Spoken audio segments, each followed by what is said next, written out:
के एक independent inquiry क्यों नहीं करवाते डिपार्टमेंटली यूनिवर्सिटी के अंदर? धमकियाँ, कॉल्स आनी या मैसेजेस आने, ये सब चीज़ें जो है हमारे लिए मायने नहीं रखती। आदाब नाजरीन, आप देख रहे हैं जमशेद मलिक का यूट्यूब चैनल और बाबा गुलाम शाह बादशाह यूनिवर्सिटी पर आज फिर हम बात करेंगे, क्योंकि बात करना इसलिए ज़रूरी है कि कल बाबा गुलाम शाह बादशाह यूनिवर्सिटी की तरफ से एक ऑर्डर जारी किया गया और ऐसा लग रहा है कि सिर्फ एक आई वॉश है जिसमें कुछ अफसरान को तब्दील ज़रूर किया गया, मगर जिस तरह इन अफसरान पर इल्ज़ामात की बरसात हुई, इंक्वायरी क्यों नहीं हुई। आज हमारे साथ हैं एडवोकेट शौकत साहब, फिर इनसे बात करेंगे। शौकत साहब, कल बाबा गुलाम शाह बादशाह यूनिवर्सिटी की तरफ से एक ऑर्डर जारी किया गया है जिसमें कुछ अफसरान को तब्दील किया गया है। ऐसा नहीं लगता सिर्फ एक आई वॉश है? क्योंकि आज भी हम लोगों की तरफ से यही मांग है कि जो पैसे का गलत इस्तेमाल हुआ या इन पे जो इल्ज़ाम लग रहे हैं उनकी इंक्वायरी क्यों नहीं? देखिए जमशेद भाई, बात यह है कि सबसे पहले तो मैं जितना वाइस चांसलर साहब ने किया कि एटलीस्ट कुछ लोगों को जो है वो शिफ्ट किया, तो मैं उनका शुक्रिया अदा करना चाहता हूँ इस बात के लिए। लेकिन बात इसी पर ख़त्म नहीं हो जाती। असल बात यह है कि जिन ऑफिशियल्स के ऊपर एलिगेशन हैं, जिन ऑफिशियल्स ने यूनिवर्सिटी में अपनी पोजीशन का गलत फ़ायदा उठाया, उन्होंने गलत तरीके से उसके बेनिफिट्स उठाए सर्विस में रह के, हमने यूनिवर्सिटी एडमिनिस्ट्रेशन से ये कहा था कि उसके ऊपर एक इंक्वायरी होनी चाहिए। और इंक्वायरी जो है वो तभी साफ शफाफ हो सकती है जब उस ऑफिसर को यूनिवर्सिटी परमिसेस से आप बाहर रखेंगे। क्योंकि कोई भी इंक्वायरी कर लीजिए, अगर वो ऑफिशियल उसी पोजीशन पर रहे या उसी परमिसेस में रहे या उसी एक दायरे में रहे, तो जो इंक्वायरी है, इंक्वायरी इन्फ्लुएंस होती है। तो हमारा ये कहना था कि जो एक ऑफिशियल जो जॉइंट रजिस्ट्रार है, जो special secretary to vice chancellor रहा है, उस एक ऑफिशियल को आप शिफ्ट करते हैं, मगर शिफ्ट करने के साथ साथ आपने कोई इंक्वायरी नहीं की कि जनाब ये 2012 से लेके 2020 तक बेसिक जो सैलरी है उसके ऊपर 10% एडिशनल अलाउंसेस जो है वो ड्रा करता है। तो जनाब किस कैपेसिटी में? अच्छा, उसके बाद वही ऑफिशियल जो है वो दरमियान में 2014 के बाद जो है वो इस यूनिवर्सिटी से तब्दील होके वो क्लस्टर यूनिवर्सिटी जम्मू में जाता है, और क्लस्टर यूनिवर्सिटी से सीधा जो है वो डेपुटेशन पर जो है वो स्टेट गवर्नमेंट के पास चला जाता है। लेकिन 2014 से लेकर 2020 तक जो एडिशनल अलाउंसेस जो हैं वो यहाँ से भी ड्रा कर रहा है, वहाँ से भी ड्रा कर रहा है। तो जनाब हमारा ये कहना था कि ये यूनिवर्सिटी के ऊपर जो बर्डन है, जो ये एक्सचेकर पर जो बर्डन पड़ा है, ये जो इलीगल तरीके से जो पैसों को ग्रैब किया गया है, फंड्स को जो गलत इस्तेमाल किया गया है, जो इरेगुलरिटीज़ जो आई हैं, जो इंक्रीमेंट्स लगी हैं उस ऑफिशियल को, जो एडिशनल और एक्स्ट्रा अलाउंसेस जो उसने लिए हैं, उसके बाद जो उसने जो इलीगल तरीके के साथ जो प्रमोशंस ली हैं, आप मुझे बताइए उनके ऊपर इंक्वायरी ज़रूरी नहीं है? और इंक्वायरी जो है वो इंक्वायरी बिठाने के बाद उस ऑफिशियल को इन परमिसेस से बाहर रखा जा सकता है। हमने देखा था कि 2015-16 में जब हमारी एजिटेशन हुई कुछ पहाड़ी स्टूडेंट स्कॉलरशिप को लेके, तो रजिस्ट्रार जो थे उस वक्त के, उनको रिमूव करके उनको OSD बना के कश्तवाड़ कैंप्स में भेजा गया। तो अब ये तो जॉइंट रजिस्ट्रार हैं, आप इनको क्यों नहीं वहाँ बिठाते? आप इनको इस परमिसेस से बाहर रख के एक इंडिपेंडेंट इंक्वायरी क्यों नहीं करवाते डिपार्टमेंटली यूनिवर्सिटी के अंदर, जिस इंक्वायरी में सारी चीज़ें जो वो सामने आ जाएं?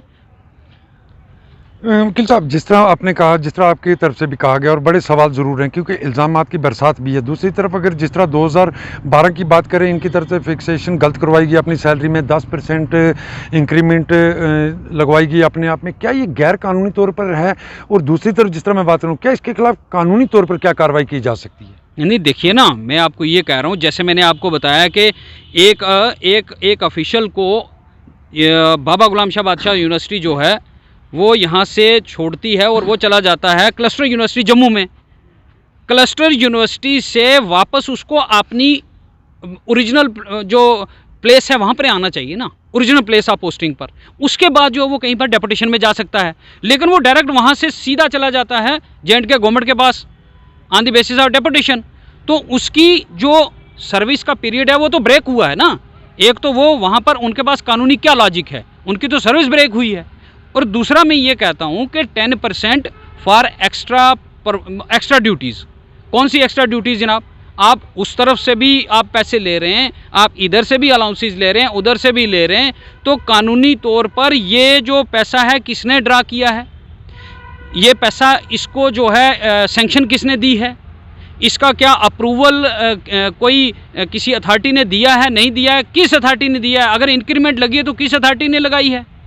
क्या वो कानूनी तौर पर रूल्स में सर्विस रूल्स में आता है या नहीं आता है? तो ये इन सारी चीज़ों पर जो है एक साफ शफाफ जो है वो इंक्वायरी होनी चाहिए। वही साफ शफाफ इंक्वायरी जो है वो ये सारी चीज़ें जो हैं ये सामने लाएगी और उसी से पता चलेगा कि कौन कितना मुलवस है, किन किन इरेगुलरिटीज़ में मुलवस है, किन किन चीज़ों में जो है वो स्कैम्स किए हैं। वही इंक्वायरी जो है वो सामने लाएगी। तो हम चाहते हैं, मैं रिक्वेस्ट करता हूँ वाइस चांसलर साहब से कि जनाब ये बहुत सारी ऐसी चीज़ें हैं जो हमारे पास ऑन रिकॉर्ड हैं और जो चीज़ें हमने आरटीआई में भी पूछी हैं, अभी तक तो जवाब मसूल नहीं हुआ, जब होगा तो आपके साथ शेयर करेंगे। लेकिन मैं रिक्वेस्ट करता हूं वाइस चांसलर साहब से कि इसमें जनाब खाली शिफ्ट करने से बात नहीं बनेगी। आप जो ऑफिशियल्स हैं जिनके खिलाफ ये ऐसे एलिगेशंस हैं, किन्होंने जो है वो गलत अलाउंसेस सैंक्शन किए, किसने लिए, इन सारी चीज़ों के ऊपर एक इंक्वायरी हो और इंक्वायरी के दौरान जो है इंक्वायरी को इन्फ्लुएंस ना किया जाए, उस ऑफिशियल को जो है वो इन प्रमिसेस से जो है वो बाहर रख के एक इंक्वायरी करके पब्लिक डोमेन में लाएं, यूनिवर्सिटी के सामने लाएं कि किस आदमी ने क्या किया है। शुक्र साहब मेरे साथ रहे, मेरे साथ एक और एडवोकेट ताजिम चौधरी साहब है, इनसे जानेंगे। सर, जिस तरह बाबा गुलाम शाह बादशाह यूनिवर्सिटी को लेके कई खबरें हमारे सामने आ रही हैं, लगातार हम खबरें देख रहे हैं, कानूनी तौर पर एक चीज़ आपसे जानना चाहूँगा। 2005 में लगे असिस्टेंट प्रोफेसर आज भी असिस्टेंट प्रोफेसर है और एक शख्स जो रजिस्ट्रार के तौर पर लगाया जाता है और 2 साल के अंदर उसको प्रमोशन दी जाती है, क्या ये कानूनी तौर पर सही है? और जो असिस्टेंट प्रोफेसर सवाल में मैं करूँगा कि असिस्टेंट प्रोफेसर कॉन्ट्रेक्चुअल बेसिस पर आप जो सवाल कर रहे हैं ना, उसको मैं थोड़ा सा तैयार उसमें दे रहा हूँ कि कॉन्ट्रैक्चुअल जो बंदा था कॉन्ट्रैक्चुअल बेस पे लगा था, परमानेंट पोस्ट पे नहीं था वो, लेकिन कॉन्ट्रैक्चुअल लगने के बावजूद भी वो अगर इस पोस्ट पे पहुंचा है तो फिर कहीं ना कहीं गलती जो है देखने को होनी, मतलब पता चलना चाहिए ना कि ये बात कहाँ हुई है। उसके अलावा जो लोग यूनिवर्सिटी में उससे पहले लगे हुए हैं उस पोस्ट को छोड़ के, वो लोग आज भी वहीं पर हैं, वो लोग आज भी उसी पोस्ट पर बैठे हुए हैं। मगर बात ये है कि अगर ये बंदा जो है, जिसका जो पिछले दिनों में एक वो वीडियो भी वायरल हुई है डॉग वाली, जो कुत्ते पे जिसकी वजह से सारा बवाल हुआ है, उसके अलावा भी काफ़ी सारी बातें हमारे पास ऐसी हैं जो हमारे पास पहुंची हैं। वो बातें अभी हम सामने नहीं करेंगे, अभी हम यूनिवर्सिटी वाइस चांसलर साहब पे डिपेंड है कि वो क्या एक्शन इस पे लेते हैं। सर आपके एक्शन की बात आई, कल उन्होंने एक आर्डर निकाला है कि कुछ लोगों को तब्दील करके आगे पीछे ज़रूर किया है।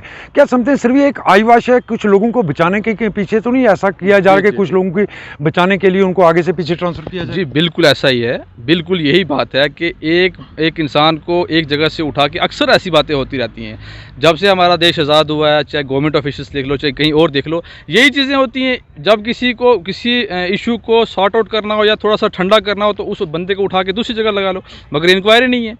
तो अब हम भी वेट कर रहे हैं, इसमें कुछ आरटीआई भी फाइल हुई हैं, मैंने खुद पर्सनली आरटीआई फाइल की हुई है, तो जवाब उसके जवाब का इंतज़ार में हम कि जवाब क्या मिलता है यूनिवर्सिटी से हमें। तो अगर जवाब नहीं देंगे वो, तो चलो उस पर नेक्स्ट देखेंगे क्या होगा। तो एक बंदे को वहाँ से उठा के दूसरी पोस्ट पे रखना, ये सब चीज़ें करना, ये सिर्फ एक बेवकूफ़ी वाला एक, मुझे लगता है वाइस चांसलर साहब को ऐसा करना नहीं चाहिए, ये एक बेवकूफ़ी है मेरे हिसाब से। क्योंकि अगर उस बंदे को उठा के, है तो यूनिवर्सिटी के कैंपस के अंदर ही ना, उस पर क्या इंक्वायरी होगी? जब तक उस बंदे को, मुझे लगता है कि उस बंदे को जब तक अब पहली फुर्सत में तो सस्पेंशन मिलनी चाहिए, सस्पेंड होना चाहिए ना बंदा, तब जाके इंक्वायरी इनिशिएट होगी। और सबसे पहली बात, मुझे सिर्फ यूनिवर्सिटी से सिर्फ एक सवाल का जवाब चाहिए कि जब एक बंदा कॉन्ट्रैक्चुअल बेस पे अप्लाई करता है किसी डिपार्टमेंट में, किसी में, उससे एक एफिडेविट लिया जाता है कि ये बंदा फर्दर किसी चीज़ के लिए, परमानेंट पोस्ट के लिए कहीं कोर्ट का दरवाज़ा खटखटाए ना, या फिर कुछ और ना, ऐसा कुछ ना करे। वो एफिडेविट जो है, क्या वो मायने नहीं रखता है यूनिवर्सिटी के लिए? तो यूनिवर्सिटी से मुझे सिर्फ इस चीज़ का जवाब चाहिए कि एक कॉन्ट्रैक्चुअल बेस पे जो बंदा लगा है उसको परमानेंट, और फिर रजिस्ट्रार, फिर जॉइंट रजिस्ट्रार, फिर PA to VC जैसे भी वो हुआ है, वो किस तरह, कौन सा कानून है, हमें भी वो कानून बताया जाए, हम भी देखना चाहते हैं वो कानून। बिल्कुल, देखो 2016 में भी इसी तरह बाबा गुलाम शाह बादशाह यूनिवर्सिटी पे एक मामला सामने आया, जहाँ स्कॉलर पहाड़ी बच्चों की स्कॉलरशिप का एक मामला सामने आया था। उस वक्त यूनिवर्सिटी के वाइस चांसलर ने फौरी कार्रवाई करते हुए उस रजिस्ट्रार को यहाँ से तब्दील कर दिया और उसके बाद इंक्वायरी शुरू की गई। मगर इस मामले में जो 26 दिसंबर मतलब दिसंबर के महीने से मामला सामने आ रहा है, मगर आज तक कोई इंक्वायरी नहीं है, इसको किस तरह देखते हैं आप? बेसिकली मुझे लगता है ये एक पॉलिटिकली मसला बन चुका है आज के वक्त में। जिस दिन से मेरे कुलीग ने या फिर हम लोगों ने जिस दिन से ये मुद्दा उठाया हुआ है, हमें कितनी कॉल्स आ रही हैं, कितने मैसेजेस आ रहे हैं, वो मैं बता नहीं पा रहा हूँ आपको। वो चीज़ें मैं कह नहीं, मतलब मैं अभी मैंने कहा ना, अभी ये चीज़ें मैं खुल के सामने नहीं लाऊंगा, क्योंकि फर्स्टली हम इंतज़ार इसमें हैं कि जो हमने RTI फाइल करी है उसका जवाब मिलना चाहिए। जब तक जवाब उसका देती है यूनिवर्सिटी, फिर हम सारी चीज़ें खुल के सामने लाएंगे कि ये ऐसा हुआ क्यों है। ठीक है, धमकियाँ, कॉल्स आनी या मैसेजेस आने, ये सब चीज़ें जो है हमारे लिए मायने नहीं रखते हैं। एक कानूनदान जो होता है वो बड़ी गहराई में हर चीज़ को देखता है। वो किसी चीज़ का पहले एक वर्क करता है, अपना काम करता है। अगर हमने एक किसी जज को रिप्रेजेंट करना है तो उससे पहले भी हम थोड़ा वर्क करेंगे, फिर जज के सामने रिप्रेजेंट करेंगे। तो हमें ये धमकियाँ शमकियाँ जो है ना, ये चीज़ें मायने नहीं रखती हैं हमारे लिए। हमें सीधी सी बात है कि बंदे पे इंक्वायरी होनी चाहिए। अगर इंक्वायरी यूनिवर्सिटी इनिशिएट नहीं करती है, अगर उस पर इंक्वायरी नहीं होती है, फिर फर्दर देखते हैं।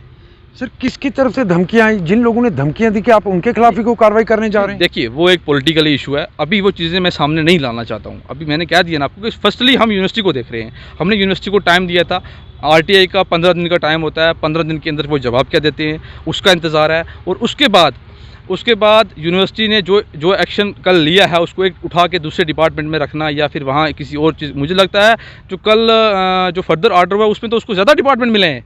वो नर्सिंग का कुछ भी हुआ है, कुछ और मतलब उसको जो डिपार्टमेंट मिले हैं वो ज़्यादा हैं।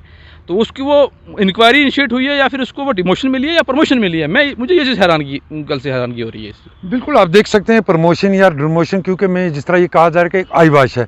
शुक साहब, लगातार यूनिवर्सिटी पे आपकी तरफ से भी सवाल उठाए जा रहे हैं, RTI भी लगाई गई। जिस तरह मैंने कहा 2016 में भी इस तरह का मामला सामने आया, इंक्वायरी हुई। क्या लग रहा है आपको कि यहाँ पे ना कोई इंक्वायरी हो रही है, सिर्फ आईवाश की तरह लोगों को वहाँ से वहाँ तब्दील किया जा रहा है? और दूसरी बड़ी बात, क्या हमारे खिता पीर पंचाल में ऐसे लोग नहीं हैं जो यहाँ रजिस्ट्रार लग सके? बाहर से लोगों को लाने का सिलसिला देखने को मिलता है यहाँ? नहीं, यहाँ देखो ना आप, यूनिवर्सिटी ने क्या किया हुआ है कि हमारी यहाँ राजौरी पूंछ में ही नहीं बल्कि पूरे जम्मू कश्मीर में बेरोज़गारी का आलम जो है वो आपको मालूम है। लेकिन जो रिटायर्ड लोग हैं उनको यहाँ भर्ती किया जा रहा है, उनको यहाँ पर जो है वो री एम्प्लॉयमेंट दे के उनको यहाँ बिठाया हुआ है। लेकिन जो पढ़े लिखे जो लोग हैं टेक्निकली या जिनका एकेडमिक बहुत अच्छा वो करके घर में बैठे हुए हैं, तो उनको जो है उनके लिए कोई जो रिक्रूटमेंट प्रोसेस यहाँ स्टार्ट नहीं किया गया है। और दूसरी बात यह है कि राजौरी पूंछ में जनाब पोटेंशियल है। राजौरी पूंछ में आप जिस घर में जाएंगे ना, वहाँ आपको PG और MPhil PhD वाले लोग मिलेंगे। लेकिन यूनिवर्सिटी का एलिजिबल क्राइटेरिया क्या है ये तो यूनिवर्सिटी ही बता सकती है। यहाँ के लोग जो हैं राजौरी पूंछ को प्रेफरेंस देना चाहिए। अगर बाकी वाले लोग जो हैं वो जम्मू यूनिवर्सिटी होगी, क्लस्टर यूनिवर्सिटी होगी, सेंट्रल यूनिवर्सिटी होगी, लेकिन हमारे लिए एक ही यूनिवर्सिटी है हमारी, बाबा गुलाम शाह बादशाह यूनिवर्सिटी। तो मुझे लगता है कि राजौरी पूंछ के लोगों को प्रेफरेंस देनी चाहिए और यहाँ के जो पढ़े लिखे बेरोज़गार जो नौजवान हैं उनको यहाँ ऑब्ज़र्व करना चाहिए, उनकी सर्विसेज लेनी चाहिए। और जो बाहर से लोग लाते हैं ये रिटायर्ड लोग जो हैं इनसे काम लेने से बेहतर है कि यहाँ के नौजवानों को जो है वो रोज़गार दिया जाए। शुक्र साहब, एक आखिरी सवाल आपसे। आप क्रीम हैं समाज की, वकील को क्रीम कहा जाता है समाज की। आपकी तरफ से लगातार बाबा गुलाम शाह बादशाह यूनिवर्सिटी से ये सवाल पूछे जा रहे हैं, क्या लगता है कि क्यों नहीं बाबा गुलाम शाह बादशाह यूनिवर्सिटी को कदम उठा रही? नहीं, अब ये तो वाइस चांसलर साहब जो हैं, मुझे नहीं लगता है कि वाइस चांसलर साहब की कोई मजबूरी होगी। लेकिन अगर इस पर जो है इन सारी चीज़ों पर अगर वाइस चांसलर साहब अगर एक्शन नहीं लेंगे तो ये स्कैनर जो है ये यूनिवर्सिटी के एडमिनिस्ट्रेशन पर भी आ सकता है। इतनी सारी चीज़ें पब्लिक डोमेन में आज के वक्त में अगर आ रही हैं, मैं आपको बता रहा हूँ कि मेरे पास ये सारी चीज़ें जो हैं पड़ी हुई हैं, ये रिकॉर्ड मीडिया के पास पड़ा हुआ है, सारी चीज़ें हैं। तो इसके ऊपर जो है वाइस चांसलर साहब को जो है इसको सीरियस, मुझे लगता है सीरियस ही नहीं ले रहे वो इस बात को, तो इस बात को सीरियस लेना चाहिए और ये पब्लिक डोमेन में ये चीज़ें आनी चाहिए कि ये जो लोग इस तरह की जो फाइनेंशियल इरेगुलरिटीज़ में जो पाए गए हैं, इनके खिलाफ इंक्वायरी होनी चाहिए और इंक्वायरी की जो रिपोर्ट है वो पब्लिक डोमेन में आनी चाहिए, एक्शन होना चाहिए, ताकि इस इंस्टीट्यूशन को जो है अकाउंटेबल बनाया जाए, ट्रांसपेरेंसी जो है वो मेंटेन की जाए। शुक्रिया जोग साहब। आखिरी सवाल आपसे भी जानना चाहूँगा वकील साहब, जिस तरह बाबा गुलाम शाह बादशाह यूनिवर्सिटी के अफसरान पर इल्ज़ामात की बरसात हो रही है, यूनिवर्सिटी की तरफ से कोई कार्रवाई या कोई इंक्वायरी नहीं की जा रही, किस तरह देखते हैं आप इसको? देखिए, मैंने आपको पहले ये चीज़ कह दी ना कि ये एक पॉलिटिकली इशू बन चुका है। सीधी सी बात जो है, वाइस चांसलर साहब के पास वो कैपेबिलिटी है, वो कर सकते हैं, वो क्यों नहीं कर रहे हैं? जानबूझकर नहीं कर रहे हैं, इसीलिए नहीं कर रहे हैं जानबूझकर कि उनको भी कल सवाल जवाब होंगे, सवाल होंगे, बछाड़ होगी, मीडिया की तरफ से होगी, पार्टीज़ की तरफ से होगी, जिन्होंने उनको बिठाया यहाँ पे, उनकी तरफ से पूछताछ होगी ना, भाई हमने आपको बिठाया तो आप हमारे बंदे को ऐसे कर रहे हो, ये कर रहे हो। सीधी सी बात यही है कि बच्चों को कोई नहीं देख रहा है, यूनिवर्सिटी को कोई नहीं देख रहा है, हर बंदा जो देख रहा है वो अपने आप को देख रहा है, अपने आप को सेव करने की कोशिश कर रहा है, और ये चीज़ सब जानते हैं, ये चीज़ किसी से भूली हुई नहीं है। स्कॉलरशिप का कितना बड़ा इशू था, क्या हुआ वहाँ पे, कैसे हुआ, सब कुछ दुनिया के सामने है और मीडिया के सामने है। ये जो सारी चीज़ें हो रही हैं पिछले 1 महीने से, क्या ये गवर्नर सेल में नहीं पहुँची हैं ये सब चीज़ें? क्या किसी एजेंसीज को नहीं पता है कि ये सब चीज़ें हो रही हैं यूनिवर्सिटी के अंदर? लेकिन जवाब कोई नहीं दे रहा है। किस लिए, क्यों नहीं दे रहा है? इसलिए नहीं दे रहा है कि भाई थोड़ा सा इस इशू को थोड़ा सा आहिस्ता आहिस्ता जो ये आग सुलग रही है, इसको बुझाने की कोशिश की जा रही है, लेकिन ये बुझेगी नहीं, मुझे नहीं लगता कि बुझेगी। Thank you. ये थे हमारे साथ राजौरी के नौजवान 2 वकला, जिनकी तरफ से बाबा गुलाम शाह बादशाह यूनिवर्सिटी में आरटीआई भी दायर की गई है, क्योंकि बड़े सवाल बाबा गुलाम शाह बादशाह यूनिवर्सिटी पर लगातार उठ रहे हैं। और मगर बाबा गुलाम शाह बादशाह यूनिवर्सिटी की तरफ से कल एक ऑर्डर जारी किया जाता है और उस ऑर्डर में कुछ अफसरान को ज़रूर तब्दील कर दिया जाता है, मगर बड़ा सवाल जो बार बार वकला की तरफ से भी या आम लोगों की तरफ से भी पूछा जा रहा है वो ये है कि बाबा गुलाम शाह बादशाह यूनिवर्सिटी इस पूरे मामले को लेकर इंक्वायरी क्यों नहीं करती, और इंक्वायरी जब तक नहीं होगी तब तक लोगों की तरफ से जो लगाए गए इल्ज़ाम हैं उनमें पूरी तरह साफ नहीं हो पाएंगे। क्योंकि बाबा गुलाम शाह बादशाह यूनिवर्सिटी की तरफ से, जिस तरह मैंने पहले भी कई बार कहा, कि अभी तक इस मामले को लेकर कोई बयान तक जारी नहीं किया गया है।